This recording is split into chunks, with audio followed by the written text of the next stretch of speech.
Hello, my name is Adam Klingsheim, and I'm making this video today to give you an update on PPE supply situation in the United States.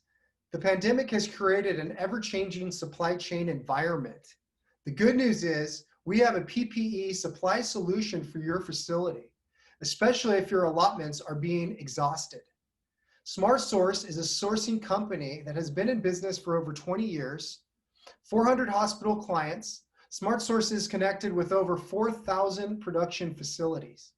Today, I would like to introduce you to Tim Moore, one of our PPE supply specialists at SmartSource. We're going to be asking Tim for his up-to-the-current market observations on different sourcing challenges. Hey, Tim, are you there? Yeah, I'm here, Adam. Hi, this is Tim. We're going to go ahead and ask him a few questions. Tim, my first question is going to be, what are the causes of the persistent PPE shortages? You know, it's interesting. Most people don't realize that when the COVID-19 first broke out, it obviously broke out first in China. And in the middle of December, the reason the US hospitals and healthcare providers don't have the supply is the Chinese government for 2 months took over all the factories in China, which about 80% of the world's production of protective equipment is made in China and has been for the last 20 years. And so the big suppliers literally had an 8-week hole blown into their supply where they had no inventory to ship anyone. And so that's the first cause. The second cause is that a lot of the non-hospital related entities began requiring gloves, masks, gowns, plus the hospital themselves. You know, it used to be only direct patient care like nurses and doctors would wear masks. Now every employee of a hospital wears masks and gowns and gloves. And so that's the reason for the persistent is just supply and demand. Plus it started out with a big hole that they've never dug out of. Okay, that's very, very interesting. Our second question is going to be, what items are hard to find right now? Right now, I am being begged for, it's really been interesting, the cyclical nature of it. When it first started, it was all face masks, respirators. Very quickly, it became isolation gowns.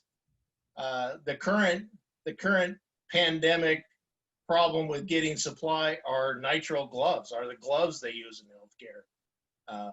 Again, for the very same reasons. The good news with the gloves, at least, even though there's shortages, they're not manufactured in China, but they just simply, it's a case where they cannot keep up with the demand. It's those factories are 24/7 in Vietnam, Malaysia, and in China, and they can't catch up. It's just, they can't catch up, and they're not going to catch up, I don't think, for some time. Okay. And how long do you expect this shortages to last?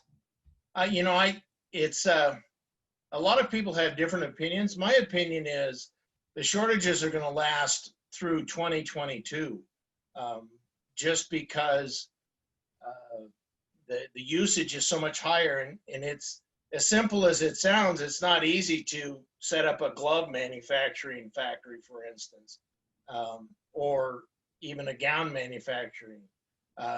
There hasn't been any kind of concerted, unified policy from the federal government or anybody like that. So it's catch as catch can, and it's gonna just, I don't know what the next super short item is. I wouldn't have guessed gloves 4 months ago. So it just simply is what it is. Okay. And then our last question is going to be, what strategies should a healthcare provider use to plug the gaps in their supply chain? You know, it's the large suppliers, they sign contracts with hospitals and they deliver on a percentage of what that contract says. And so all the hospitals are being placed in a position where they're getting 50% of what they need.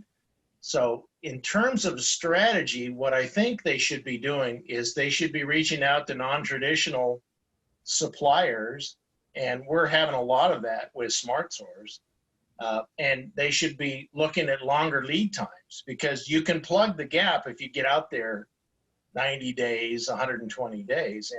And there's not a lot of foresight that's been going on. So I say non-traditional suppliers and longer lead times is your best defense for the shortages. That was great, Tim. Thank you very much. I would like to thank you for your participation today. Tim is a PPE supply specialist and has been involved in healthcare for over 30 years. His contact information is listed on the screen, and I would encourage you to contact him with any questions and PPE supply needs. Our next production will be how to avoid ghosts and goblins of PPE supply scams. The perfect topic with Halloween approaching. We will have 3 PPE supply experts, including Tim Moore, providing the recommendations on avoiding this expanding challenge for healthcare professionals just like you. If you have urgent questions, Tim Moore would encourage you to contact him today. Do not wait for our next video. This is Adam Klingsheim thanking you for your attention, and I'm looking forward to sharing a new message with you very soon.